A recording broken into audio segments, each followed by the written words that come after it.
Bonjour et bienvenue à On Jase, édition du 24 avril 2019.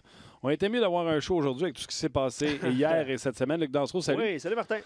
Ah, boy, Tim à la mise en onde également. Salutations à vous.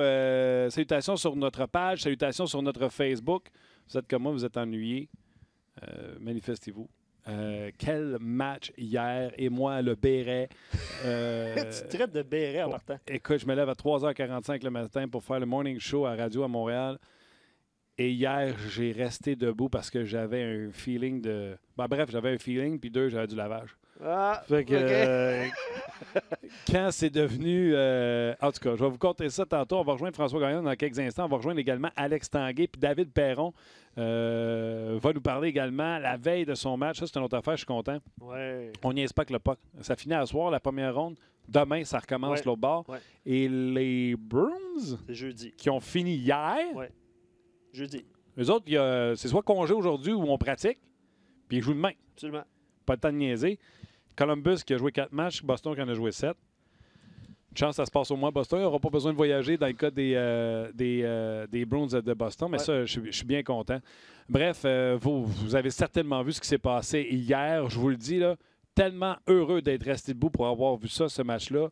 Mon boss, des fois, il dit « Martin, couche-toi, tu n'es pas obligé de regarder les matchs dans l'Ouest. » Hier, j'ai bien fait. François Gagnon, salut. Oui, tu as bien fait, certain. Et je te raconte, puis je veux que tu me racontes toi aussi comment ça s'est passé. Hier, j'avertis ma blonde, j'étais pas obligé de venir à la maison tout de suite. J'ai 2 matchs 7 à regarder. Fait que, elle a dû arriver vers 11h moins quart. Puis la fin de la première période était finie. Puis pendant la traque, je faisais un petit roupillon. Puis quand elle est arrivée, je me suis réveillé, commencé à jaser, t'es en forme pour regarder à 2. Puis, aussitôt que la 3 a commencé et que Pacioretty a passé cette rondelle 5-0 sur Martin Jones, j'ai dit à ma blonde, sais-tu quoi?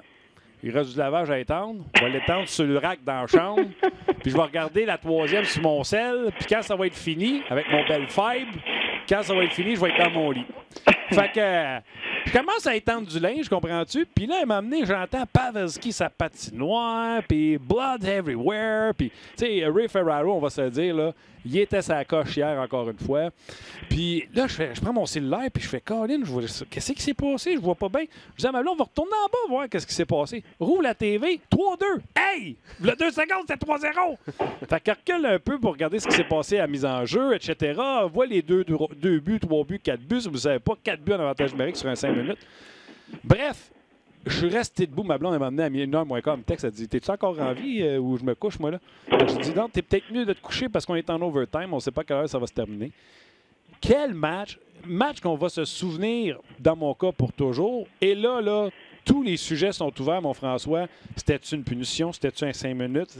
Les Knights, j'ai fait un poll j'ai fait un sondage sur mon Twitter, François. Est-ce que la punition est injuste et les Knights se sont fait voler ou ils ont eu la punition, il y avait juste à tuer ou gagner parce qu'ils menaient 3-1, de toute façon, ils menaient 3-0. C'était à eux autres de tuer la punition, même si la punition n'était pas méritée. Comment tu as vu ça? Toi, comment tu as vécu ça hier? Ben, écoute, j'avais pas de lavage à faire. Je le fais aujourd'hui, fait que c'était pas hier soir que ça se faisait. Mais je me suis souvenu du premier match de la série en première ronde entre Tampa et Columbus. Puis quand c'est tombé 3-0 Tampa-Columbus, je me souviens d'avoir tweeté « Bon, celle-là est trop facile, cette série-là va être trop facile. Je m'en vais voir Pittsburgh contre les Islanders. » Parce que c'était tout un match aussi. Et puis là, ben, quand Pacioretty a passé ce que tu appelles une zézette, puis ce que moi j'appelle un sapin, à Martin Jones, je me suis dit « Oups, je vais rester là pareil. » Et tout s'est décidé, évidemment, dans le cadre de cette pénalité-là. Et on va régler une affaire tout de suite. Là. Moi, mon point de vue là-dessus, c'est que c'était une pénalité.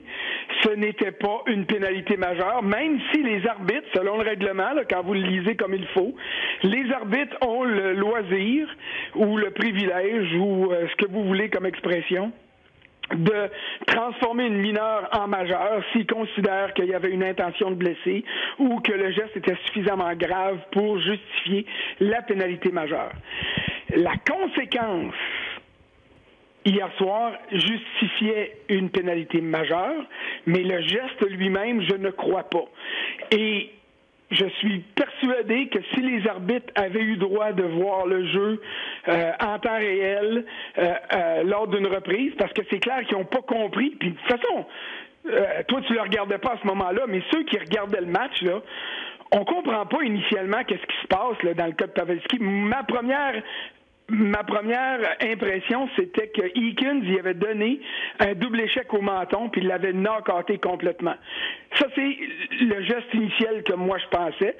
Donc, quand j'ai entendu pénalité majeure, j'ai dit OK, parfait, ça a bien du bon sens. Mais quand tu vois la reprise, c'est pas pantoute ça qui arrive. Mais non. Alors, il est clair pour moi qu'il y a eu une erreur dans la décision qui a été rendue. Mais au-delà de ça, donner 4 buts dans un avantage numérique de 5 minutes, il y a une part de responsabilité qui revient aux Golden Knights. Là, c'est facile le matin de faire ça, là, puis je déteste faire de la remise en question 24 heures après les faits. Mais après le deuxième but, j'ai l'impression que Gérard Galland, ce matin, il se dit, ou dans l'avion hier soir en rentrant, s'est dit, j'aurais dû prendre un temps d'arrêt après leur deuxième but, juste pour calmer la foule, juste pour calmer mes joueurs, juste pour changer le rythme. Et il l'a pas fait, puis il y en a eu 2 autres qui se sont ajoutés. Bon, OK. Pour ceux qui, comme moi, étaient debout, là, hier, on parle de la stratégie de Gérard Galland. Stastny se fait prendre en mise en jeu souvent par Pavelski. Donc, Gérard décide de rappeler Mark Stone au banc, envoie Cody Eakin. Eakin prend mise en jeu. Stastny s'en va à l'aile. Donc, c'est 2 gars de face-off du côté gauche, du côté fausse qui sont passés. Eakin perd la mise en jeu sur Pavelski, puis il pousse sur les avant-bras. Ça, on voit ça 40 fois par match, puis il n'y a pas de punition.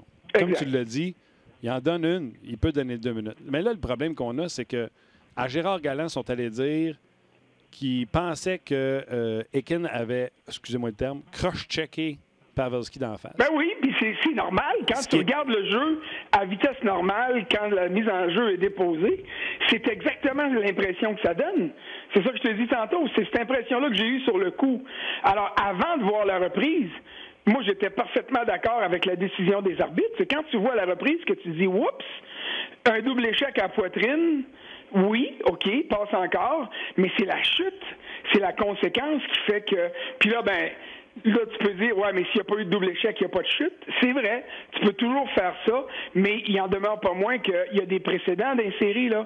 TJ Oshie, quand il s'est fait frapper dans le dos puis il s'est ramassé l'épaule dans la bande, fracture de la clavicule, puis opération, puis tout, c'était une pénalité mineure parce que l'infraction qui a mené à la chute était mineure.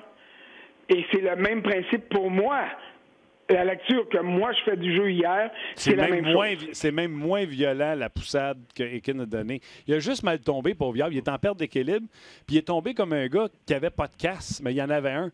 Puis il est tombé knocké. Puis les photos, ça je montrais à Luc tantôt, François, et les photos, là, c'est pas beau à voir, là, Pavelski, le sang qui gicle littéralement du dessus de son casque. Là. Moi, je suis Warrior un matin, j'ai pas de fun. Là. Non, t'as entièrement raison. Alors, c'est ça, tu sais, tous ces jouets-là. Puis, si vous allez sur le site là, de rds.ca, puis vous regardez les commentaires en anglais de Jonathan Marchessault après le match, c'est exactement ce qu'ils disent. Attends une seconde. On a Jonathan Marchessault. Je te le fais entendre. What did you see on it? I mean, I really hope that Joe Pavelski's okay. Obviously, you never want to see something bad like that happen, but it's a fucking joke. Call 5 minutes for that. Why don't you have a hockey replay or something? Change the whole outcome of the game. Like, seriously, what is that? It's so disappointing. It's like trying to get involved in the game. The game's not even close. It's 3-0. Call it 2, okay, but a 5 with something you don't even see, you just call the outcome. It's a fucking joke. It's embarrassing. What it is. What did they tell you on the ice as a team? Oh, he says it looks pretty bad. Furlat told me it looks pretty bad. Wait, if it looks pretty bad, you clearly do not see it. It's a face-off. It's a push. When probably 50% of the face-off players, when they lose, they give a small cross-check, right? If you want to call it a cross-check, call it. It's fine. Like, it's a cross-check. But seriously, like, he falls bad. It's unfortunate. He's like, I'm a big fan of Joe Pavelski, don't get me wrong. He's an awesome player. And he went down, and I really hope he's okay and he's going to come back. But that call, changes the whole outcome, changes the whole future of us. the outcome this year, and it's a joke. I mean, I would be embarrassed if I was them. Premier commentaire. Ben, écoute, ça revient essentiellement à ce que je te dis. Mais j'écoute les commentaires de Marchessault que j'ai appris à connaître au fil des 2 dernières saisons. Puis, il y a une part du blanc qui doit revenir aux Knights parce que tu peux pas donner 4 buts en 5 minutes, là. Ah, écoute, il était capable de rien arrêter. C'est ça. Et puis, j'ai l'impression qu'avant que ce soit 3-2, ils n'ont jamais senti qu'il y avait du danger, là. Et c'est ça qu'il dit, tu sais, donne un but, pénalité mineure, parfait, on s'en tire, c'est encore 3-1, on a le plein contrôle du match. Et je crois qu'il y a une part de responsabilité qui est là, dans le sens qu'ils se sont réveillés, c'était rendu 3-3, ils en ont rajouté un, c'était 4-3, et ils ont eu besoin de ce but-là pour recommencer à jouer puis égaler les chances. Mais, tu sais, le mal était fait, puis la prolongation, ça a été sensationnel, là. Marc-André Fleury, hier soir, là, je veux dire, il a gardé son club dans le match. Je lisais sur Twitter aujourd'hui, puis hier, pendant le match, puis les Golden Knights dominent cette partie-là. Je m'excuse, mais je suis pas d'accord. Par grand moment, hier, c'était les Sharks qui avaient le contrôle de ce match-là, puis c'est Fleury qui les a sauvés. Surtout dans les 10-12 premières minutes de la partie. Oui, mais tu sais, ils ont eu 2 avantages numériques, puis je comprends ce que Marchessault veut dire. Honnêtement, il avait l'air d'être du cruise control, puis les Sharks ne généraient rien en 3e pour revenir dans le match. Puis ça, je suis d'accord, par exemple. Rendu à 3-0, un club comme l'autre pensait que c'était fini. Puis, tu sais, ils sont amochés, les Sharks. Tu sais, on le voit, là. Carlson, on en a parlé, il roule sur un patin. Pavelski, il n'a plus besoin d'en parler. Vlasic, by the way, Vlasic, parenthèse, François. 0-3 les Sharks sans Vlasic, 4-0 avec Vlasic dans l'alignement. Hey, j'ai fait une chronique, puis mon titre, c'était « Quand Vlasic joue, les Sharks gagnent ». C'est vrai, c'est vrai. Et puis, il y a des raisons pour ça. Il y a des raisons pour ça. Mais tu sais, Vlasic n'est sûrement pas à 100%. Carlson ne l'est pas. Kane ne l'est pas. Est-ce que je veux pas aider? Je souhaitais que Vegas passe parce que je me disais les Sharks vont aller se faire détruire dans la ronde suivante. Ils sont tellement amochés à la suite de cette série-là. Bon. On va jouer au Monday Morning Quarterback. On va avoir du fun un peu, là. Gallant, qui, tu sais, les gens disent qu'il aurait pu appeler un time-out. Il y en a comme appelé 3 quelque part pour ceux qui ont regardé le match. Il a faké un temps d'arrêt que l'arbitre pensait qu'il avait donné. Il a dit non, je t'ai jamais demandé de temps d'arrêt. Il en a appelé un et il a envoyé son gars de l'équipement traverser la glace puis échapper tout son stock sur la glace pour gagner du temps. Fait qu'à quelque part, il a sorti mais il les a-tu sortis trop tard? Ben, on a toujours du fun quand on fait ça, là, commencer le lendemain. On jase. Mais on jase, puis je répète, là, pour ceux qui seraient offensés, là, oui, c'est facile, puis même c'est trop facile dans le feu de l'action. Il y a 1 million de choses qui se passent puis qui peuvent t'empêcher ou te pousser à prendre une décision, qu'elle soit bonne ou mauvaise. Mais c'est clair que quand tu regardes le résultat de la partie d'hier, tu te dis, après le 2e but, il faut que tu fasses quelque chose. Pour moi, là. Mais encore là, je suis pas en arrière du banc au moment que ça se passe. Puis là, tu regardes ça, tu dis, OK, 3-2, on a encore le contrôle. Je vais le garder au cas qu'il en marque un 3e. Je vais le garder au cas qu'on en ait besoin plus tard dans le match. Tu sais, oui, tout ça, je comprends. Mais c'était à ce moment-là que les Golden Knights avaient besoin de calmer le jeu, de calmer tout le monde. Tu sais, le premier but puis le 2e but, là, j'ai l'impression que les Golden Knights sont des observateurs. Ils jouent même pas, là, ils savent pas ce qui se passe. Même chose pour le 3e.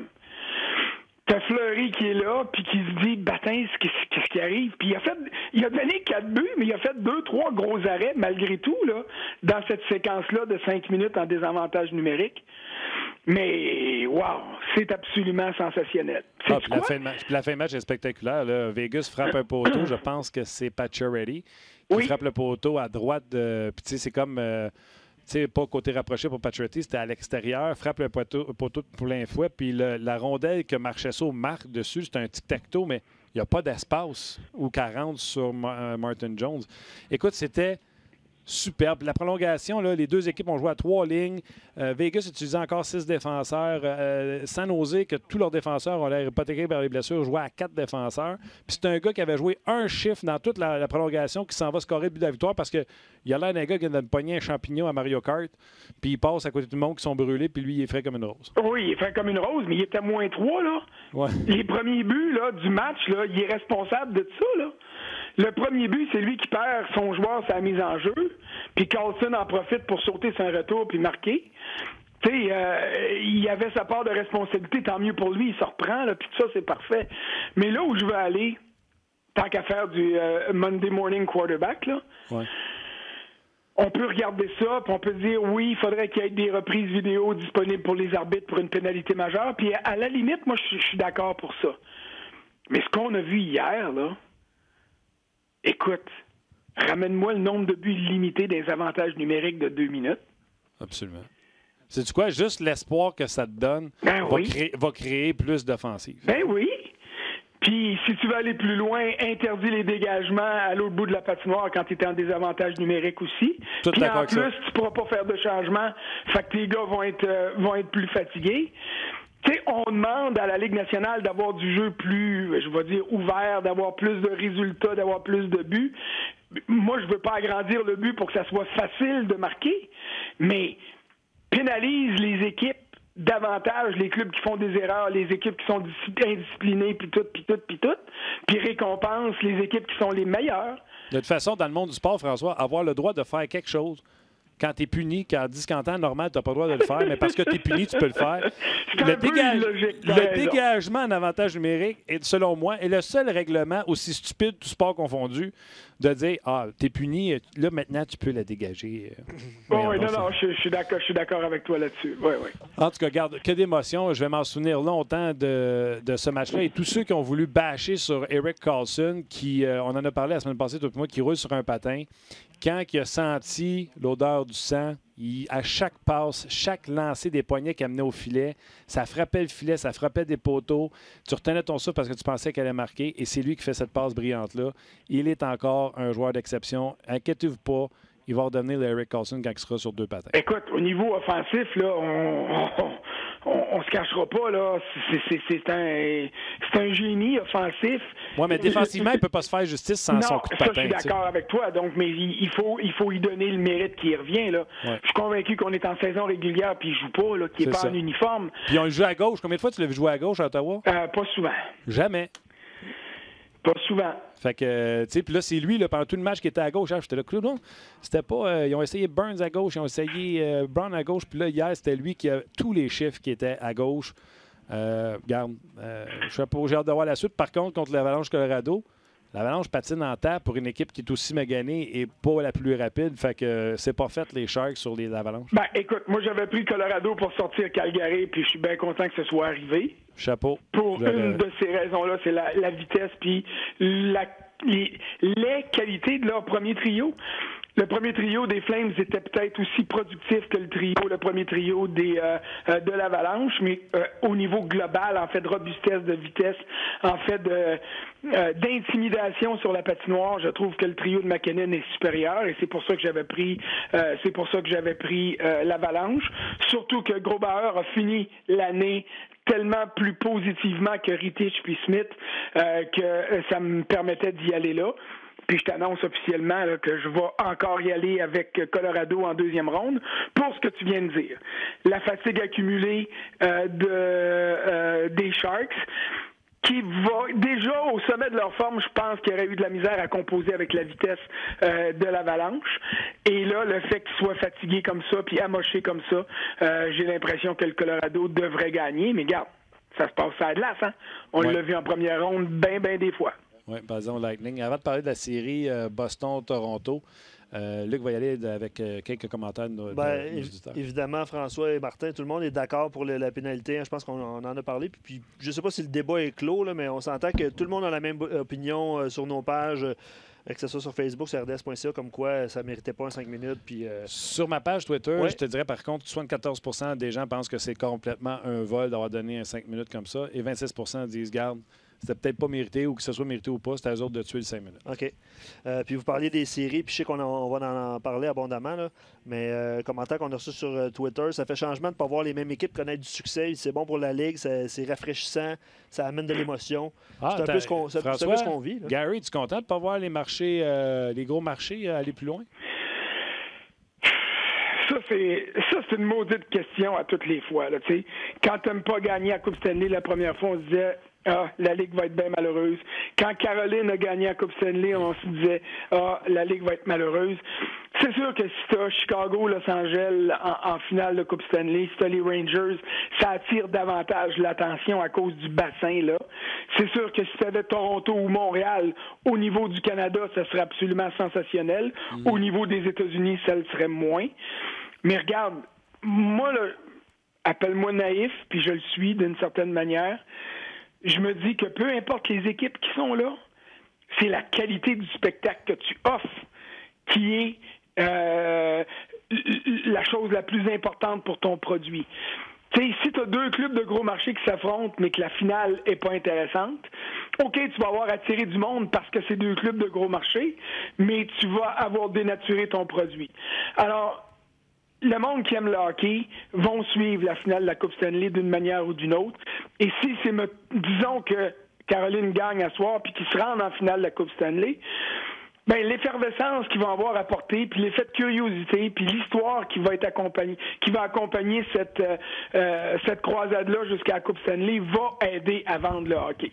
Puis il restera à avoir des bons matchs. Pas de l'accrochage comme dans le temps quand la Floride s'est rendue en finale de la Coupe puis qu'ils se sont fait planter en 4 par Colorado. Ça, c'était pas bon. Tu regardais le hockey, pourquoi? Pour voir des rats en plastique être garochés sur la patinoire. Tu le regardais pas pour la qualité du hockey parce que les joueurs des Panthers de la Floride à cette époque-là faisaient du ski nautique, ça s'accrochait après tout le monde. D'abord, ils étaient trop vieux, trop gros, puis pas assez vite pour suivre ceux du Colorado. Fait que c'est en s'accrochant qu'ils s'étaient rendus en finale de la Coupe Stanley. François, Brian Schoolden for president. C'est ça, exactement ce que je disais. Hey, imagine des finales de conférence, Columbus Islanders ou Columbus Hurricanes, puis San Jose ou Colorado contre Saint-Louis. C'est pas les marchés atypiques. Non, mais Saint-Louis le mérite, tu sais. Quand tu regardes ça, là, ils sont dans la Ligue depuis la première expansion. Pendant des années. Puis, moi, je peux t'en parler parce que ça m'est arrivé de mettre $1 ou 2 sur Saint-Louis parce que je considérais que c'est la meilleure équipe de la Ligue il y a 4, 5, 6 ans. Puis, ils faisaient patate en première ronde où ils tombaient sur Chicago puis ils se faisaient sortir, tu sais. Saint-Louis mérite d'avoir une occasion de se rendre loin. Est-ce que ça va arriver? Je ne le sais pas. Mais ils n'ont rien volé, là. Saint-Louis n'a pas volé sa place en deuxième ronde. Dallas n'a pas volé sa place en deuxième ronde. Et certainement que Columbus est loin d'avoir volé sa place en deuxième ronde. Ils ont battu la meilleure équipe de la Ligue nationale en jouant mieux que la meilleure équipe de la Ligue nationale. Là, j'espère juste qu'ils seront en mesure de faire la même chose en deuxième ronde, puis ça devrait nous donner une maudite bonne série, ça là, Boston-Columbus. Ça va être écœurant d'avoir du patin, puis ça va être très physique, cette série-là. Boston qui ont fini hier. Là, aujourd'hui, je ne sais pas s'ils ont décidé de pratiquer ou se reposer parce qu'ils sortent d'un match, puis bang, ils commencent jeudi. J'adore ça. Ça va être le fun. Excuse-moi, moi, je suis content d'avoir vu Toronto tomber. Parce que, j'aime pas Toronto, j'aime pas le marché de Toronto. Je me chicane avec mes collègues de Toronto à tous les ans parce que, un peu à l'image des partisans du Canadien qui sont trop peinturés bleu, blanc, rouge, les partisans puis les journalistes de Toronto pensent qu'en dehors de Toronto, il n'y a rien qui existe sur la planète hockey. Là.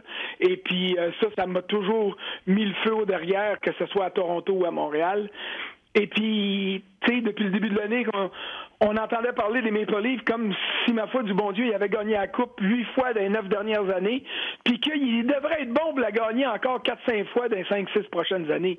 Mais une autre chose, t'as rien prouvé encore. T'as des joueurs de talent, t'as le plus grand coach de l'histoire de la Ligue de hockey, semble-t-il, là, de la Ligue nationale de hockey.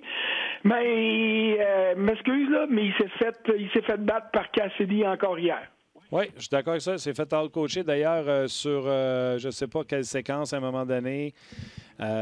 Juste changer les trios plus rapidement pour s'éloigner de son excusez-moi le terme, là, de son matchage. Et il est encore venu comme le bon père de famille à la fin pour venir nous dire, vous vous souvenez, on est une équipe en développement, une jeune équipe, c'est un processus pour nous autres, on apprend, on est dans une meilleure place qu'on était l'an passé, on est une meilleure... Écoute, tu n'as pas livré la marchandise. Point. J'avais pas envie de me faire la morale par lui qui disait aux journalistes vous avez l'air d'oublier qu'on est une jeune équipe. Puis, moi, là, même Babcock, là, j'ai écrit hier sur mon compte Twitter et Facebook Babcock et son salaire overrated. Ben, écoute, overrated, t'es sévère un petit peu. Par rapport aux résultats, ses qualités de coach sont indéniables. Ça, j'ai rien contre ça. Ce que j'aime pas, c'est l'attitude.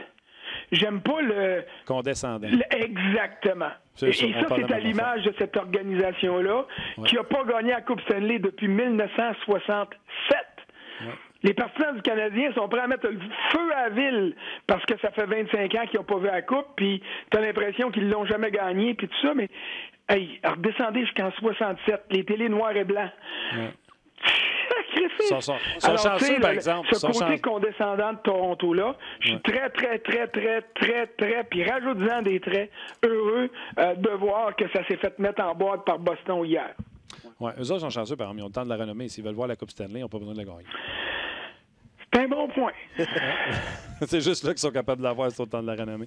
Écoute, on pourrait faire 1h30, mon François, tellement qu'on a vu des choses pendant la série. Veux-tu commenter la petite blessure, la petite opération à Kotkaniemi? Marc Bergevin a beau dire que ça ne le dérangeait pas. Si ça ne le dérangeait pas, il ne l'aurait pas fait opérer, je veux bien croire. Là. Ben non, mais écoute, je suis pas médecin, là, alors je peux pas déterminer la nature de la blessure, mais ce qui est clair, en tout cas, c'est que en fin de saison, quand il jouait, ça n'avait pas de l'air à l'empêcher de... C'est pas à cause de cette blessure-là, disons, qu'il n'a pas marqué de but sur la route cette année. On va s'entendre là-dessus. Alors, quand c'est une arthroscopie, je me dis, c'est pas du préventif, mais c'est qu'on fait ça pour éviter le pire, pour éviter que quelque chose s'aggrave.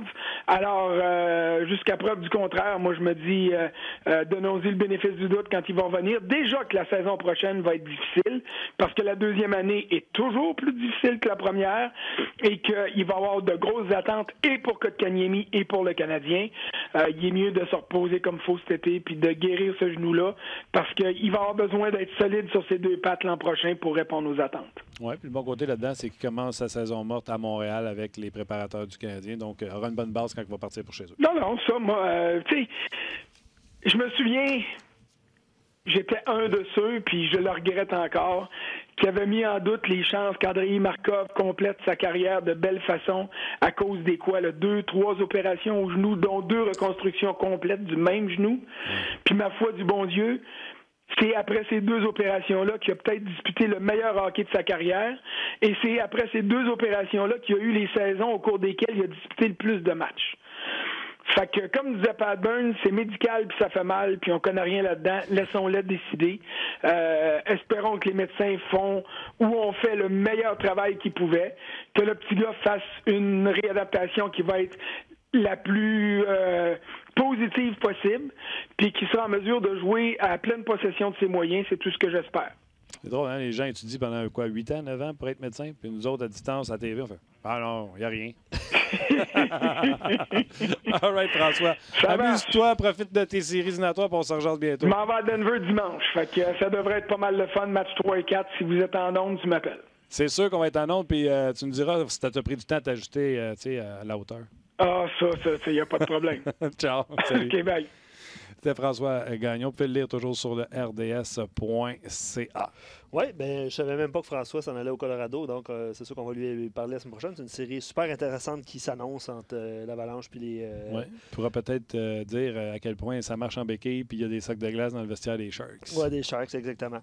On va aller rejoindre Alex Tanguay un petit peu plus tard. Dans quelques instants, d'ailleurs, David Perron des Blues de Saint-Louis s'en vient également. Oui, on va parler des autres séries également avec Alex, mais c'est sûr qu'on va revenir sur son point de vue sur la décision d'hier, puis on va poser la question à un gars de la Ligue nationale de hockey aussi, qu'est-ce qu'il a pensé de de cette affaire-là hier. Absolument, exactement. Pour moi, c'est le tac de temps. Puis, oui, exactement. Puis, il y a certains auditeurs aussi qui sont allés de leur prédiction pour la deuxième ronde. Je sais que Sylvain disait, ce soir, Washington-Caroline, les Hurricanes et monsieur 7e match, Justin Williams, qui n'a aucune défaite, je pense. Il y a 7 victoires, aucune défaite lors de 7e match. J'ai hâte de voir Ovechkin. Va-tu être en jouant le vert ou en très jouant le vert? Oui, ben, il devrait être en jouant le vert pour essayer de remplir le filet adverse.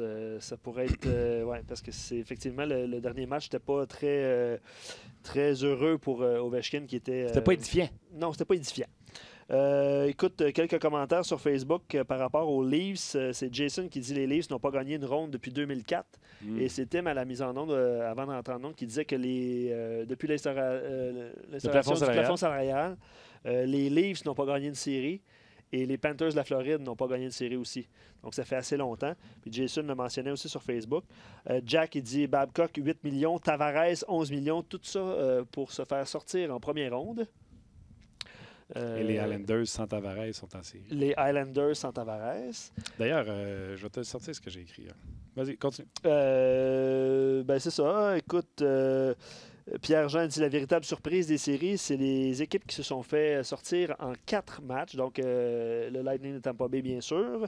On s'entend que c'est je sais pas, en tout cas, la plupart des experts, puis aller lire les prédictions des experts sur RDS.ca mentionnaient que Tampa Bay pourrait aller loin. Disons qu'on s'est fait quoi? Berner, on peut dire ça comme ça. Ouais. D'autres commentaires. Bruce, Columbus jusqu'au bout, donc élimine les Bruins de Boston en deuxième ronde. Jules qui remercie François d'avoir mentionné. Maintenant, je déteste les livres sur la glace et sur la galerie de presse parce que François disait que les journalistes des livres sont partisans. Hubert sur Facebook, les Hurricanes sont la surprise de la première ronde. On va voir ce soir, évidemment, s'ils remportent ce match numéro 7. Ce genre de choses peut mener une équipe bien, bien loin en série. Je ne sais pas s'ils vont réussir à passer les Capitals, mais ce serait la première fois que 4 meneurs de division en saison régulière sont éliminés. Pour vrai? Ça ferait les 2 finalistes. En tout cas, c'est Capitals sort, c'est les 2 finalistes de la Coupe Stanley. Absolument. OK, les gens sur Facebook, c'est là qu'on se dit bye? Absolument. OK, on se dit bye, puis au retour, Alex Tanguay ainsi que David Perron. Alex, comment vas-tu? Ça va bien? Toi, Martin? Hey, je suis... écoute, Alex, je vais te dire la vérité. Je me suis couché à 1h30, je me suis levé à 3h45. Fait que je suis un peu énervé. On a beaucoup parlé ce matin de ce match-là. Je veux t'entendre. Bon, Martin, je vais te dire que ça a été bon parce que moi, je suis tombé endormi quand c'était 3-0. Puis je me suis levé ce matin pour écouter le reste de mon match qui était enregistré. Puis jamais j'aurais pensé ou espéré qu'il y aurait un dénouement comme ça au match de hockey. Quelle fin spectaculaire. OK, c'était spectaculaire, c'était wow, c'était tout ça, là. Mais après que tout le wow est passé, moi, j'ai décanté ça, puis j'étais là.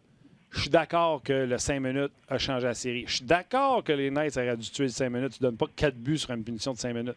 Qu'est-ce que tu as pensé de tout ça, de cette double échec-là, que Pavelski tombe tellement mal qu'il y a là un gars podcast qui s'est fait assommer à coups de bâton sur la tête? Ouais, écoute, c'est malheureux. Quand tu prends le temps de décortiquer et d'analyser ce qui est arrivé sur ce jeu-là, de Pavelski de tomber, vraiment, le premier point de contact avec sa tête était la glace. Donc, tu sais bien, souvent, tu vas frapper, tes épaules vont frapper en premier. Oui, tu as comme un whiplash qui fait en sorte que tu as des séquelles, puis tu te cognes la tête comme il faut, mais là, c'est la tête vraiment qui est tombée en premier. Avec la visière, c'est pas nécessairement la meilleure manière parce que quand la visière tombe en premier, elle pousse ton casque, donc qui enlève une certaine protection. D'avoir juste frappé le casque, ça aurait été probablement plus mieux que de la visière tassée. Fait que c'est triste un petit peu de voir ce qui est arrivé parce que pour moi, tu sais, tu regardes que ce soit Englund, que ce soit Dillon, que ce soit Vlasic, que ce soit Burns dans le coin, des cross-checks comme ça dans le dos quand quelqu'un a la rondelle dans le coin de la patinoire, c'est à tous les chiffres que ça arrive dans la Ligue nationale. Pour moi, c'est même pas une pénalité. Et c'est malheureux parce que Paul Stastny, lui aussi, qui s'en allait pour couvrir sa pointe et passer par là, qui lui, il ne veut pas, Pavelski est tombé dans sa ligne de direction. Donc, tu le pousses, puis Paul, je pense pas qu'il l'a poussé. Paul, c'est quelqu'un qui est très respectueux et qui a une relation avec Joe Pavelski des temps qui ont passé ensemble au hockey des États-Unis, dans les Olympiques, dans les championnats mondiaux, dans les choses comme ça. Fait que c'est vraiment triste de voir le dénouement. Mais comme tu as dit, 5 minutes, de donner 2 buts, oui, de donner 3 buts, ça peut arriver. De donner 4 buts sur un 5 minutes, écoute, c'est pour moi, c'est du jamais vu. Puis jamais, au grand jamais, je pensais que les Golden Knights allaient trouver une manière de redonner de la vie, même avec un 5 minutes comme ça aux Sharks de San Jose. Est-ce que tu as envie de critiquer les officiels ou tu as envie de mettre la faute sur les Knights qui menaient cette série 3-1, qui menaient ce match-là 3-0, qui en ont donné 4 en désavantage numérique? Ben, les officiels, écoute, ce qui est difficile dans les séries éliminatoires, veut pas, puis c'est la nature humaine de faire en sorte que quand tu as une équipe qui est en déficit ou une équipe qui est en trouble, ben bien souvent, la nature humaine fait en sorte que tu es apte à favoriser cette équipe-là. Puis là, dans la Ligue nationale, tu ajoutes 18 000 personnes dans l'aréna. Puis à San Jose, là, oui, on parle souvent du bruit de Vegas et de l'atmosphère. Écoute, j'ai joué là en 2002 dans les séries éliminatoires. Il y a eu un tremblement de terre à l'extérieur. Puis personne dans l'aréna n'avait eu connaissance du tremblement de terre jusqu'à temps de sortir de l'aréna après le match pour là se rendre compte qu'il y a un tremblement de terre en Californie. Pour te dire à quel point l'atmosphère est forte, le bruit. Donc, cette ambiance-là fait en sorte que l'arbitre ne veut pas quand il entend les partisans crier. C'est ce qui est arrivé vraiment hier, parce que personne n'a levé le bras avant de voir le dénouement de ce qui est arrivé à Pavelski. Fait que c'est triste un peu que les arbitres ont été influençables. Je pense que dans la Ligue nationale, on a la meilleure qualité d'arbitre.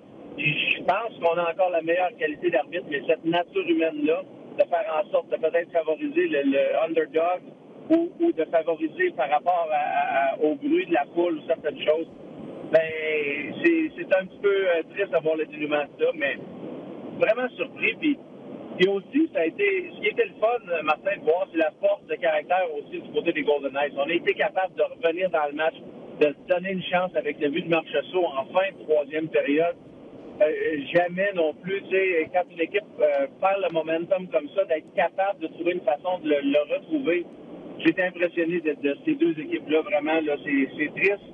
Comme Gérard Galland l'a dit hier, c'est triste d'avoir une équipe avec autant de potentiel, autant de talent que ces deux équipes-là obligées de retourner à la maison après un match numéro 7. C'est clair. Écoute, regardons ce qui s'est passé ailleurs. T'as entendu Luc tantôt. Toronto et la Floride sont les deux seules équipes depuis l'ère du cap salarial. C'est Tim à Mise en Onde qui nous disait ça. À ne jamais avoir gagné une série. Pourtant, bon, on est sur un podcast, je peux le dire. Ils nous font chier à chaque année en disant que c'est la meilleure équipe au monde. Écoute, t'as raison, Martin, parce que puis moi, le plus gros problème là-dedans, c'est qu'on est parti en peur l'été passé quand on a signé John Tavares. Mais moi, il y a des gros points manquants sur cette équipe-là. On sait qu'on avait besoin de profondeur à défensive. Puis cette profondeur-là, oui, Jake Muzzin nous a beaucoup solidifié, je pense, au niveau physique et au niveau défensif. Morgan Riley qui continue d'émerger comme un candidat potentiel. Moi, je pensais qu'il allait faire un des candidats pour le trophée Norris. Il y a une saison spectaculaire. Mais tu as beaucoup d'autres trous. Ron Hainsey s'en va pas en rajeunissant. Donc, Ron Hainsey est sur une pente descendante. Il va continuer d'être sur une pente descendante. Est-ce que Travis Dermott, à sa deuxième année, a besoin de développement? Oui, beaucoup. Mais moi aussi, je veux voir le commitment de certains de ces joueurs-là à l'attaque de jouer défensif. Beaucoup de personnes parlent d'Austin Matthews comme une super vedette. Et moi, j'en ai parlé. Son talent est immense. Mais si vous regardez Austin Matthews, qu'est-ce qu'il vous a donné dans la saison régulière? Austin Matthews, c'est un -9 en saison régulière. Puis ça, pour moi, là, quand un joueur marque 40 buts année après année, puis qu'il est toujours un moins, ça veut dire qu'il y a un grand manque de constance ou un grand manque d'implication dans son jeu défensif. C'est ce qu'il a fait encore hier. Il a été nonchalant, il a été mal impliqué dans son jeu défensif. J'adore son talent. C'est un talent unique, c'est un talent qui est capable de changer un match en lui-même. Mais les Maple Leafs de Toronto, c'est ton meilleur joueur à l'attaque. Tant et aussi longtemps qu'il va faire comme un petit peu Steve Yzerman faisait avec les Red Wings de Détroit dans le temps.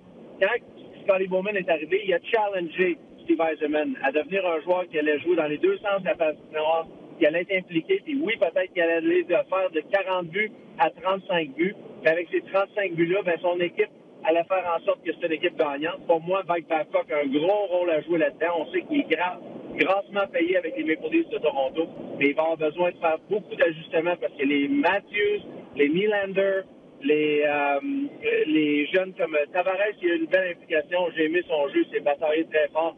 Marner aussi. Mais si ces joueurs-là ne sont pas capables et ne veulent pas s'impliquer sur une base régulière dans leur zone défensive, les Maple Leafs de Toronto passeront jamais au prochain niveau.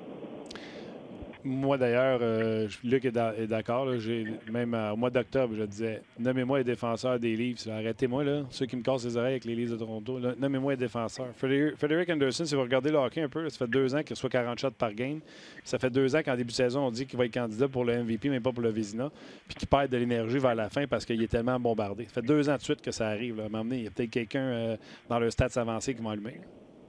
Ouais, écoute, tu as raison, Martin. Moi, Frederick Anderson, selon moi, quand tu fais tes analyses, puis au hockey qu'on regarde, puis je sais que tu en regardes autant que moi, Martin, selon moi, Frederick Anderson, il n'y a pas de doute dans ma tête que c'est un des 3-4 meilleurs gardiens de but de la Ligue nationale. Il est gros, il est physique, il est bien placé, il compétitionne beaucoup. Oui, est-ce qu'il y a peut-être un but qu'il aurait aimé revoir hier, le premier but? Écoute, c'est des erreurs qui arrivent. Dermott, c'est Dermott là-dessus. C'est qualifié d'une malchance. Parce qu'il est vraiment placé de manière à faire en sorte qu'il n'y a pas de trou. Puis malheureusement, pour lui, la rondelle est allée sur le côté et a trouvé un moyen de se faufiler. C'est malheureux, mais Frederick Anderson, comme tu l'as dit, pour moi, là, c'est un candidat au joueur le plus utile dans la Ligue nationale. Ça, il n'y a pas de doute là-dessus. Oui, puis c'est Dermott là-dessus qui essaie de sortir ça par le centre puis qui se fait couper banalement. Fait que ceux qui veulent pointer du doigt Frederick Anderson, c'est ceux qui regardent les highlights à Sport 30 puis qui n'ont pas regardé la game. Il va y avoir du changement de. Tu parlais de la défensive, il va y avoir du changement au niveau de la défensive. Peut-être que Gardner a joué son dernier match. Tu as Riley qui est sous contrat. Tu as aussi Zaitsev. Est-ce qu'ils vont l'échanger? Mais après ça, c'est vide. Il y aura des défenseurs disponibles cet été dans la Ligue nationale de hockey. Moi, Martin, donne-moi le micro une seconde. Vas-y. Là, on jase, puis je vais te poser quelques questions. Garde-toi. Toi, c'est Carl Dubas cette année-là. Moi, je suis l'agent de Mitch Marner, puis je rentre dans ton bureau. Ouais. Est-ce que tu penses que la valeur de Marner va être plus petite que la valeur de ce qu'on a payé à Austin Matthews cet hiver, après ce qu'on a vu en fin de saison, puis après ce qu'on a vu dans les séries éliminatoires? C'est ce qu'il va essayer de faire à croire. D'ailleurs, tu m'ouvres le chemin. Je l'ai déjà mentionné. Je me suis fait une petite liste de quelques observations hier. J'ai mis ça sur ma page Facebook. Et je vais toutes les faire tantôt, puis tu me commenteras si tu veux. Mais une de ces observations-là, c'est même si Marner a connu 2 gros matchs et 5 matchs très ordinaires par la suite, le CH devrait lui faire une offre hostile à 5 ans, parce qu'ils ne peuvent pas aller plus haut que ça parce qu'ils vont défoncer le cap average, le cap hit.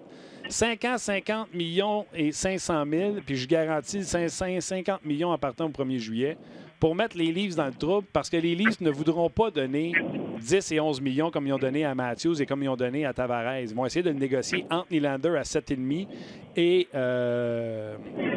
Tavares et Matthews à 11. Tu sais, je m'attends à ce qu'on essaie de négocier à 8,5-9. Moi, si t'es Canadien, t'arrives, hostile, de toute façon, ça coûte 2 premiers choix, un 2 puis un 3. Je pense pas que tu vas avoir ça dans tes choix de pêchage, un Mitch Marner. Fait que tout se met des données, c'est pas un vieux joueur non plus. Fait que, à répondre à ta question, il est dans le trouble, Dubas. Il va essayer de le négocier à la baisse. Puis si j'étais une équipe qui a de la place sur le plafond, j'y ferais un offre hostile. Qu'est-ce que t'en penses? Ça répond-tu à ta question? Moi,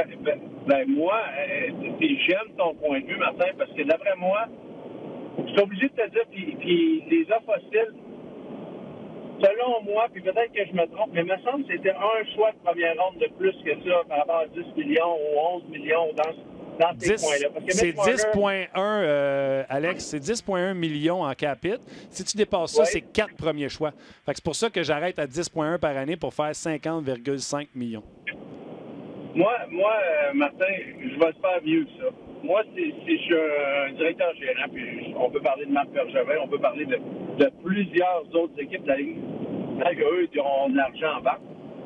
La première chose que je ferais, c'est d'appeler Carl Dubas et lui dire « Je sais que tu as des problèmes. Est-ce que tu serais prêt à m'échanger? » Peut-être que Mitch Marner est vraiment... Pour moi, Mitch Marner est un intouchable du côté des Maple Leafs. Quelqu'un va faire un offre hostile. Cette offre-là va être matchée par les Maple Leafs de Toronto. Ça, je peux pas concevoir que Carl Dubas pourrait laisser partir ça. Mais à partir du moment que tu sais que Mitch Marner va faire un minimum de 10 par année, parce que selon moi, il va être beaucoup plus proche du 11 que du 10. OK. Si Mitch Marner fait 11 millions par année, là, ce qui arrive avec Carl Dubas, c'est que lui, il est dans le pétrin. Parce que Patrick Marleau a encore une autre année à faire 6 millions.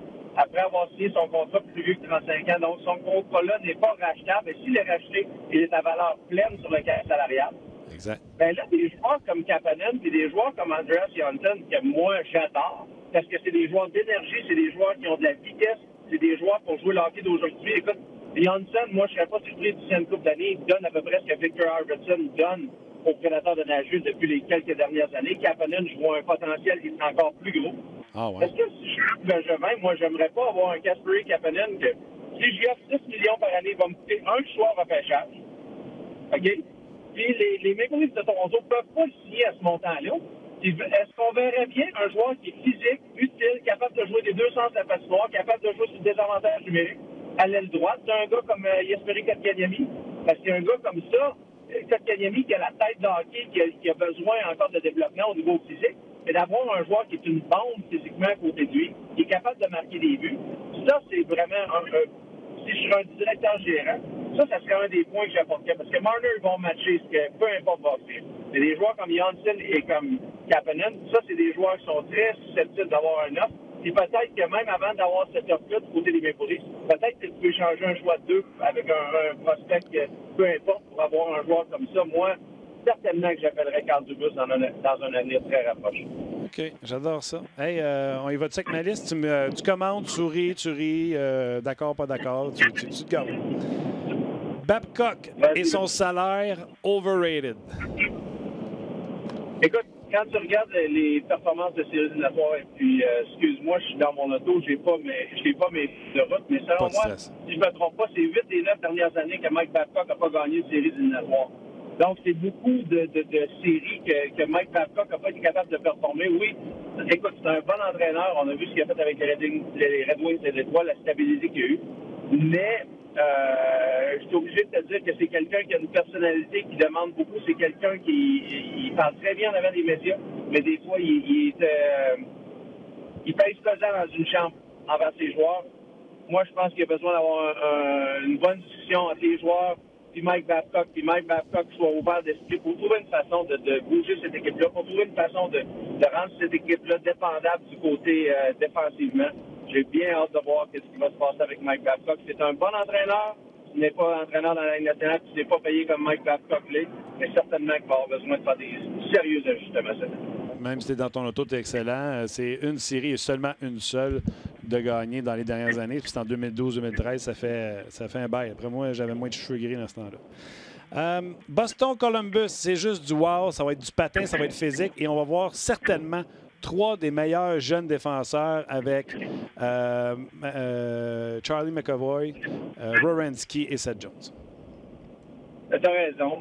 Écoute, pour tes amateurs de hockey, Martin, qui nous écoutent, qui n'ont pas eu la chance de voir Seth Jones jouer, selon moi, Seth Jones est le prochain Victor Edmond ou le prochain défenseur de première classe de la Ligue nationale. Pour les 10 prochaines années, ça va être quelqu'un de spectaculaire. Quand tu penses à ce repêchage-là, tu penses à McKinnon, qui lui aussi peut être dans la course présentement pour le meilleur joueur au hockey. Barkov, qui veut pas, il est dans l'oubli du fait qu'il est en Floride.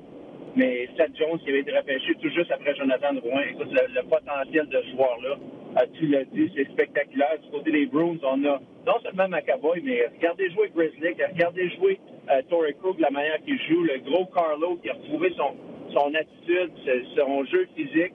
Zdeno Chara, qui nous donne une vingtaine de minutes par match. Puis il est tellement intelligent sur la patinoire, il est physique. Qui arrive dans le tas, passez-vous de là. Je pense pas qu'il y ait aucun joueur du côté des Jackets qui vont intimider les Bruins par rapport au fait qu'ils ont toujours le gros Z qui revient en arrière s'il arrive quelque chose.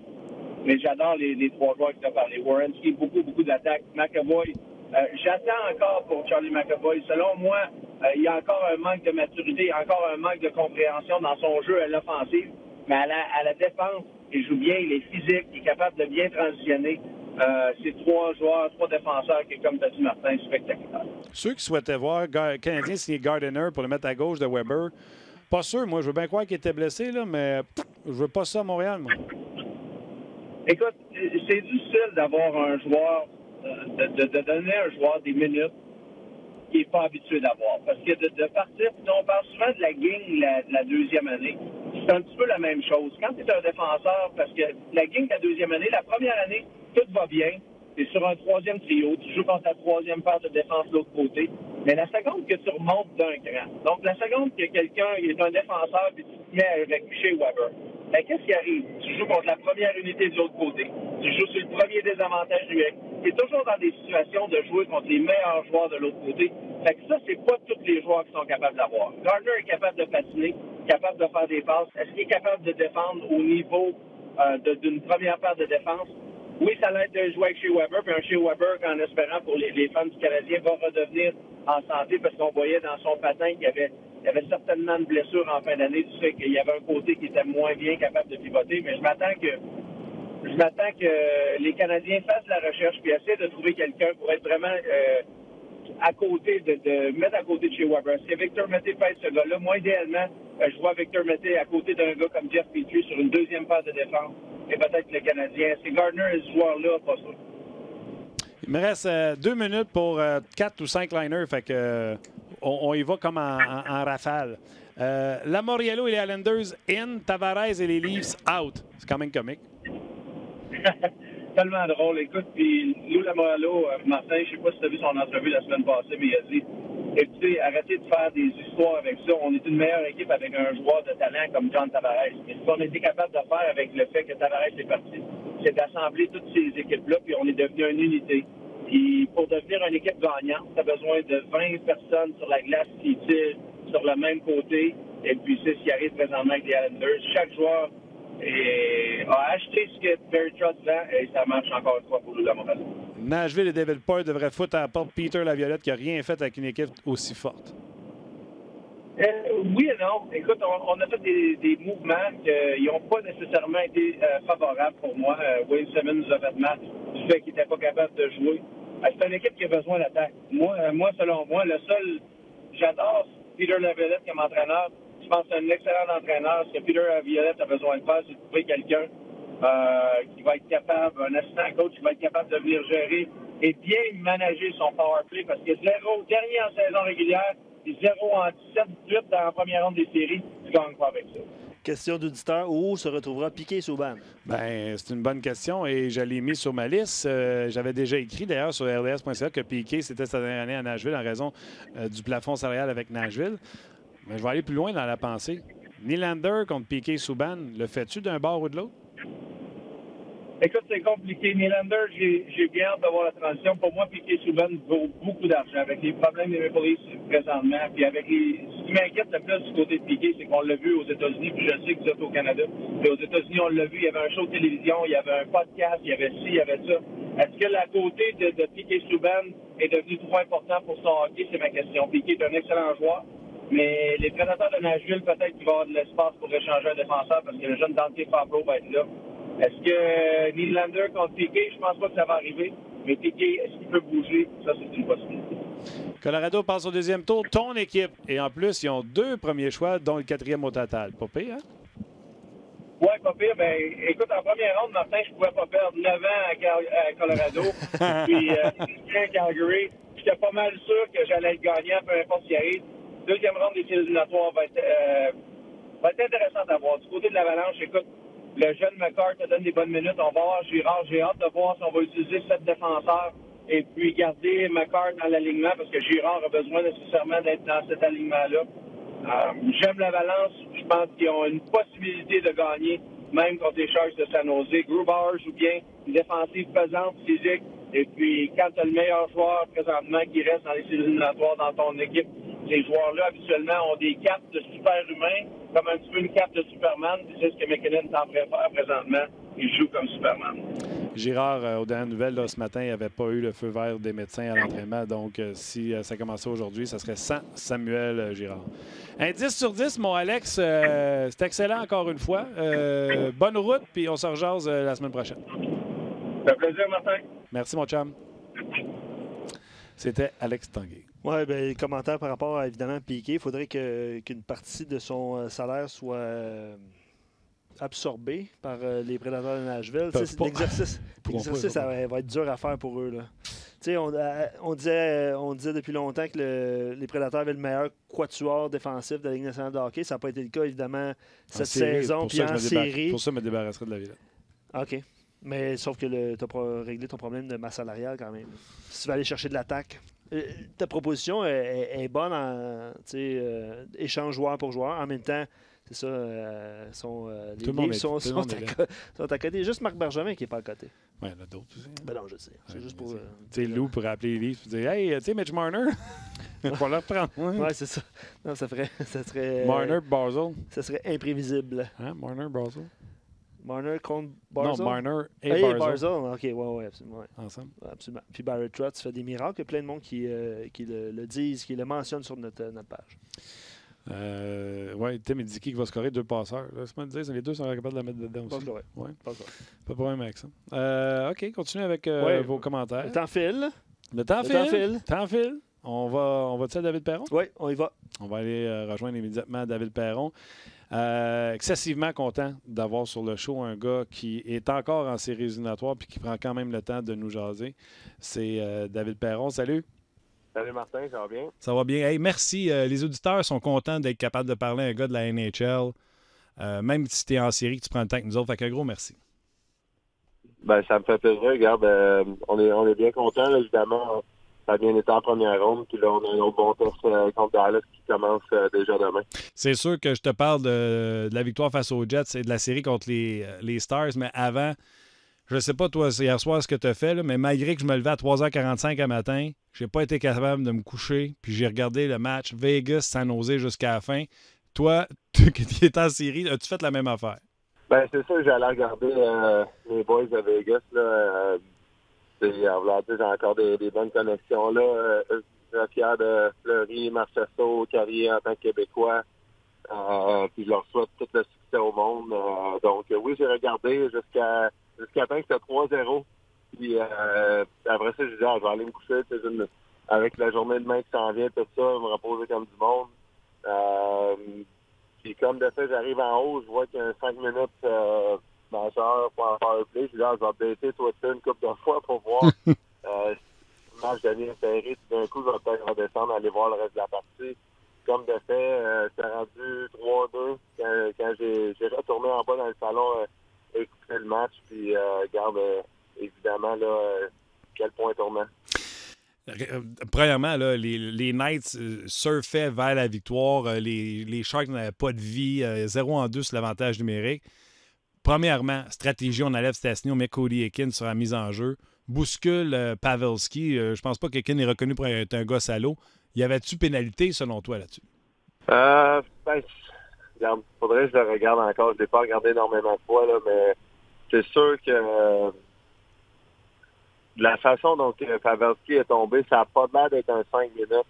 Par contre, je sais pas où le bâton Eakin l'a frappé, mais il y a eu du sang. Est-ce que le sang vient du crochet? Est-ce que le sang vient parce qu'il tombe la tête à terre? Non, il y a eu le coup de ses avant-bras, vraiment pas fort quand tu regardes la reprise. Okay.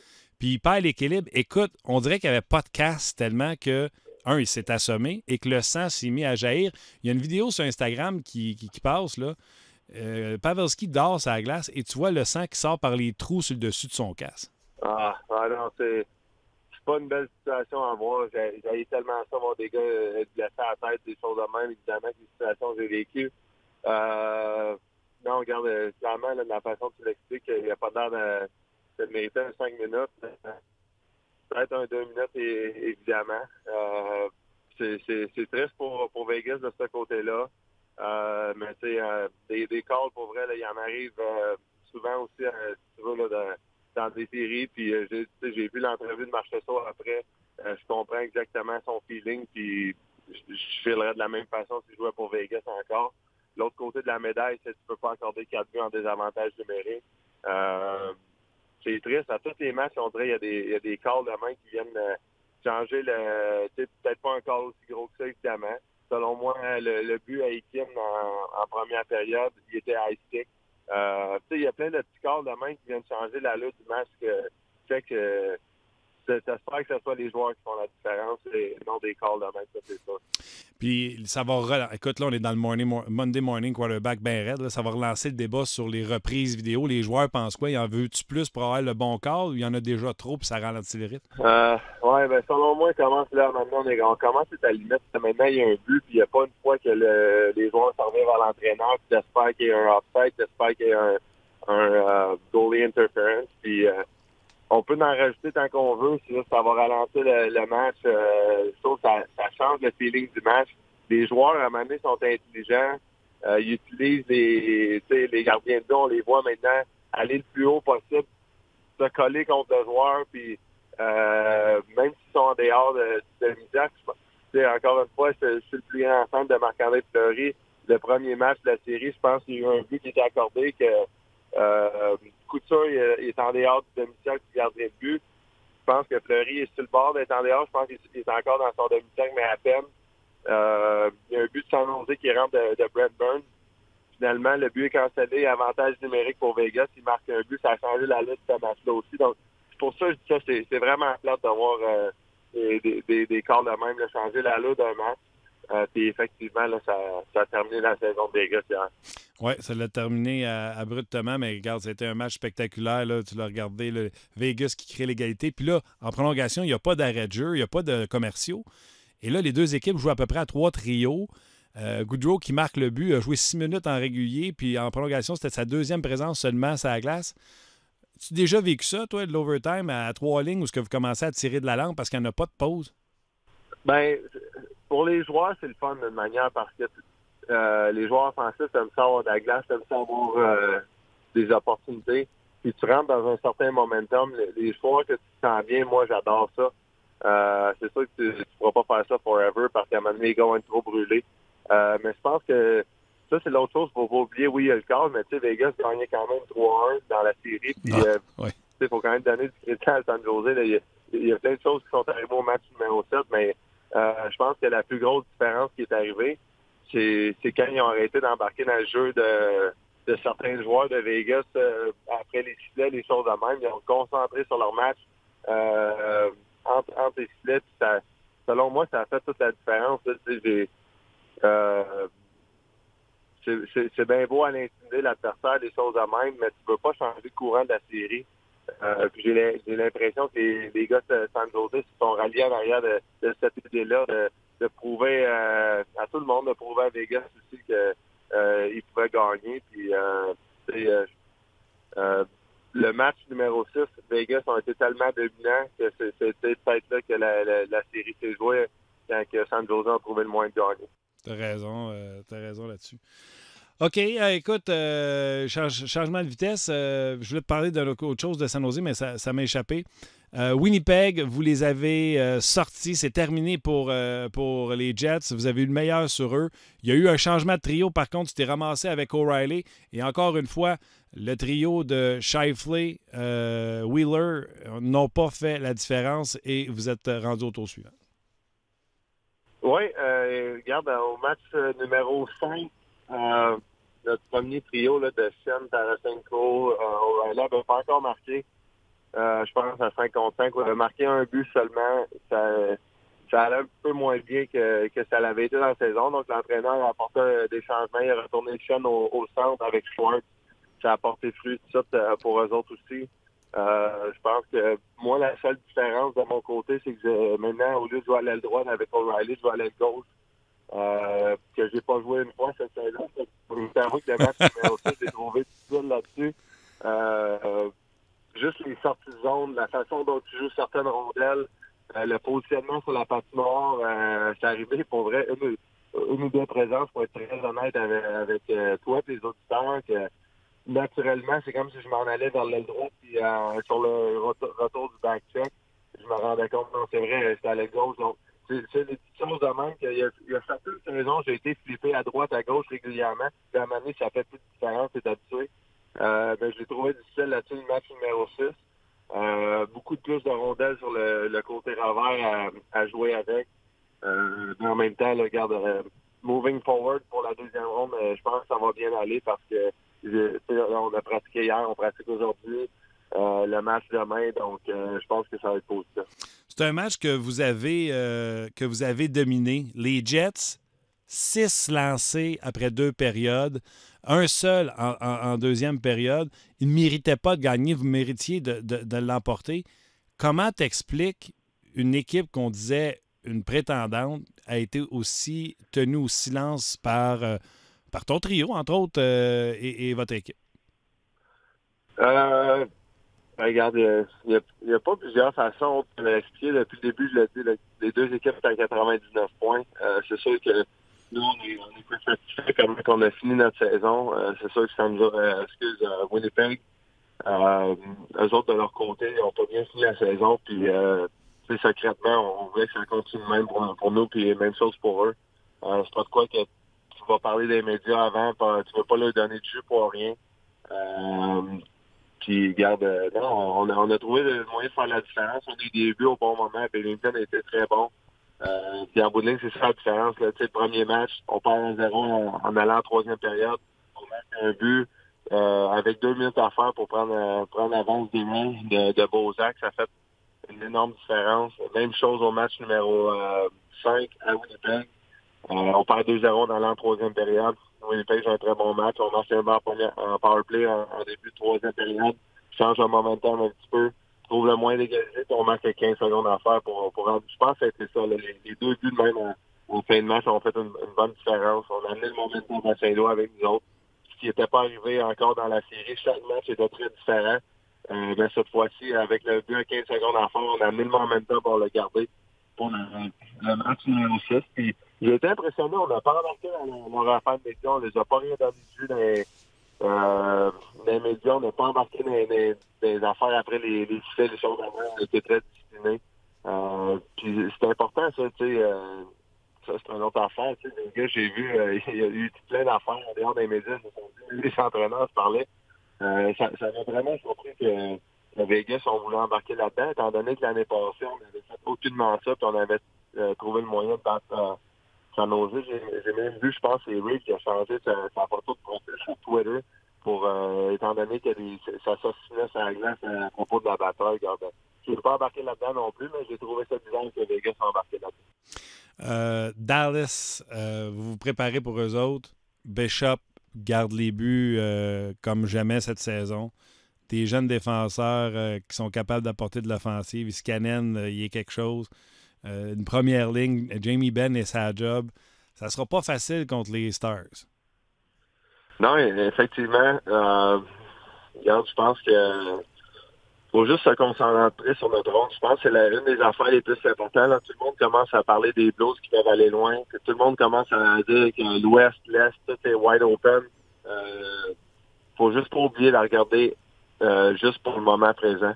Faut commencer à vouloir regarder trop en avant. Encore une fois, je ramène Vegas parce que j'ai beaucoup de fierté d'avoir joué pour eux autres l'année passée, d'avoir été joué en finale avec Coupe Stanley. Quand c'était 3-1, est-ce qu'ils pensaient que la série était finie? Je ne sais pas. Je suis pas dans la chambre, j'ai aucun feeling. Mais de notre côté, en ce moment, là, on a eu quelques jours de congé, les gars. On se sent bien physiquement. Mais il faut vraiment être prêt pour cette série-là et pas regarder en avant. Ouais, un positif, c'est que ça commence à la maison. Mais un négatif, j'ai pensé à toi lors du match numéro 6. J'ai une autre heure différente pour David. C'était à 6 heures, ça commençait, votre dernier match. Puis là, il est privé à 9h30 chez nous, soit à 8h30 chez vous. Donc, on continue à vous barouetter. Oui, exactement. Je pense que puis je pense que si Toronto gagnait, on joue à 7h. Si Boston gagnait, on joue à 8h30. Donc, je ne sais pas pourquoi c'est différent de même.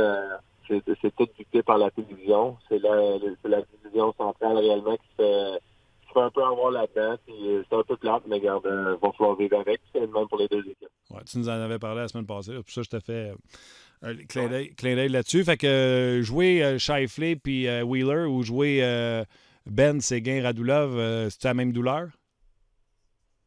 Ah, ben regarde, c'est sûr que ça va être un challenge extrêmement difficile encore une fois. Tu sais, la dynamique de leur équipe est semblable, un petit peu différente. J'ai été impressionné aussi par le jeu de Dickinson, une couple de joueurs que je ne connaissais pas énormément de Dallas, que j'ai trouvé en fait un bon travail. Blake Comeau, j'ai fait jouer avec. Un vétéran qui commence à veiller, mais encore un bon patineur. Il a scoré un gros but pour Dallas au dernier match. Non, regarde, pense qu'on a un bon match-up contre eux autres. J'ai bien on fait plus notre préparation. On a commencé notre préparation un peu hier. Encore plus aujourd'hui, parlant de leur roster, gardien de but, etc. Stratégie qu'on peut employer contre Dallas pour avoir du succès. Je pense que Ben, Seguin, puis Radulov puis Ben, spécifiquement, c'est des joueurs qui jouent avec beaucoup d'émotion. Donc, t'essaies justement de pas les réveiller pour rien. T'essaies de... Moi, en tout cas, de mon côté, je vais essayer de pas avancer là-dedans. Quand c'est des choses en même, je pense que c'est une très bonne équipe aujourd'hui. Avant, je te laisse. Il y a un 7e match ce soir. Washington, Caroline, les Jerks contre Ovechkin qui est carrément frustré. Puis, c'est quoi? Les Hurricanes ont dominé au chapitre des lancers. Les matchs ont limité les Capitals de Washington. Ça pourrait être une autre équipe favorite qui se fait sortir. Comment tu as vu de loin cette série-là? Parce que c'est la série que j'ai le moins regardée, puis il y a eu beaucoup d'émotions à cette série-là. Et comment tu vois ça, là, ce match numéro 7-là, entre l'équipe favorite et les négligés? Regarde, un petit peu surpris, ça c'est sûr, certain, mais on devrait peut être surpris par Caroline. Hein, si tu veux, j'ai hâte de voir tout le monde parle encore une fois de Justin Williams, le fameux joueur des games numéro 7. Qu'est-ce qu'il va faire ce soir? C'est sûr que je vais regarder le match. Tu sais, ça, c'est une autre situation. La situation de PJ Oshie qui s'est fait blesser. Est-ce qu'il y a eu une punition sur ce jeu-là? Je pense même pas. Oui, il y a un 2 minutes. Il y a un 2 minutes. C'est dur à comprendre des fois. Je sais que c'est difficile pour tout le monde. Ça va vite sur la patinoire, mais non, j'ai hâte de voir. Je pense que Washington a été ébranlé par ça. Aussi, c'est un autre joueur qui joue beaucoup d'émotion, qui réussit à amener beaucoup de gars avec lui dans une bataille, dans un match, à jouer leur meilleur. Donc, je pense aussi, c'est un joueur qui leur manque beaucoup en ce moment. Regarde, Washington, évidemment, leur powerplay, là, ça va faire une différence. Pour voir Caroline reste très disciplinée ce soir. C'est vrai, c'est un gars que tu connais, Oshie. Peut-être plus sa présence de leadership, calmer le monde, parce qu'ils ont l'air énervés un peu, les Capitals. Oui, c'est ça que j'ai entendu dire aussi, mais la beauté des séries, justement, là, c'est qu'à chaque match, l'équipe qui réussit à parker, tourner la page le plus vite d'un match, c'est probablement l'équipe qui va sortir le meilleur pour le match suivant. Donc, j'espère que Washington, il était très ajusté au dernier match, au Vatican inclus, là-dedans. Donc, j'ai pas de doute de son côté. Là, je pense que les joueurs vont trouver le moyen. Ils vont trouver le moyen de gagner la Coupe Stanley l'année passée. Puis je pense que ça va faire la différence, l'équipe qui va sortir plus tard. David, bonne série qui commence demain pour toi face aux Stars de Dallas, puis on se rejase la semaine prochaine. Yes, merci Martin, ça fait plaisir. Merci David. Écoute, on est chanceux. Le gars est en série. Ouais. Ça se poursuit un peu comme l'an passé. Ouais, avec les Knights de Vegas, il était rendu jusqu'à la finale de la Coupe Stanley. Puis on a le plaisir de lui parler. Là, sa série va commencer à domicile. Puis comme je lui disais, ils ont gagné le match 6 à 6h le soir. Puis là, le match est à 9h30 pour nous autres, 8h30 pour lui. Ce qui va faire encore le départ. Tu viens de la semaine passée, nous a parlé d'un départ à 8h45. Ça n'avait pas de sens. Ouais. Ici à Montréal, imagine-toi, le monde, le match commencerait à 8h45 au Centre Bell. Le monde ne trouvera pas ça drôle. Non, c'est effectivement bizarre. Moi, j'aime pas beaucoup les matchs dans l'après-midi aussi. Là, pour avoir des matchs pas mal tout le temps dans la journée, là, ça doit changer la routine des gars. Puis c'est pas évident, honnêtement, là, pour le voyagement, puis jouer dans une heure différente que tu es habitué. C'est clair. C'est un bon. Ce serait intéressant de voir le trio de Ben, Seguin et Radulov qui ont été réunis face à celui de Perron, O'Reilly et Tarasenko. Oui, bien Stevie, sur notre page, il disait la bonne nouvelle pour David, c'est que Tarasenko n'a même pas commencé à produire. Il y a seulement 2 buts. On le voit pas. Klebsman qui parlait de O'Reilly, qui est tout un joueur très c'est vraiment leur jeu défensif qui fait qu'il ne donne rien. Ah, puis c'est le gardien de but. On en a parlé. Tu te souviens, sur le bout des lèvres en début de saison, tu parlais de Jake Allen avec David. Puis là, finalement, c'est le gardien de but qui fait la différence aussi. Il y en a des gens qui vont dire c'est évident. Mais dans une série, là, dans une série qu'on voit là, Grubauer a eu le meilleur sur... Oui, sur Smith. Prends-les toutes les séries. Là. Bishop a eu le meilleur sur Riné Facile. On est d'accord là-dessus? Oui. Après ça, le gardien des Blues, Bennington. Bennington a eu le meilleur. Sur Hellebuck. Qui ne ressemblait pas à Hellebuck dans la effectivement. Et là, il me manque une série. C'est Colorado, Dallas, Saint-Louis. Ben, tu parles des Sharks. Les Sharks. Ouais, ben c'est ça. C'est la seule Fleury. série. Ouais. Comme une team le mentionne en même temps, souvent c'est comme ça que ça arrive en première, en tout cas surtout en première ronde. Bien, de toute façon, Rass à la sur poursuite. Anderson. Rass Anderson, Blue Jackets, Bob. Sur Vasilevski n'était pas le même. Ici.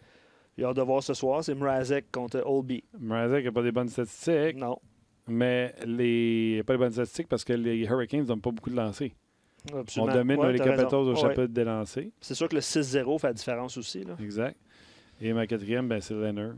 Ouais. Sur Murray. Murray. Ouais. Non, c'est effectivement. C'est Fait que là, tu veux savoir la suite des choses. Grubauer ou Martin Jones? Aïe, aïe, aïe. Je vais aller avec Martin Jones.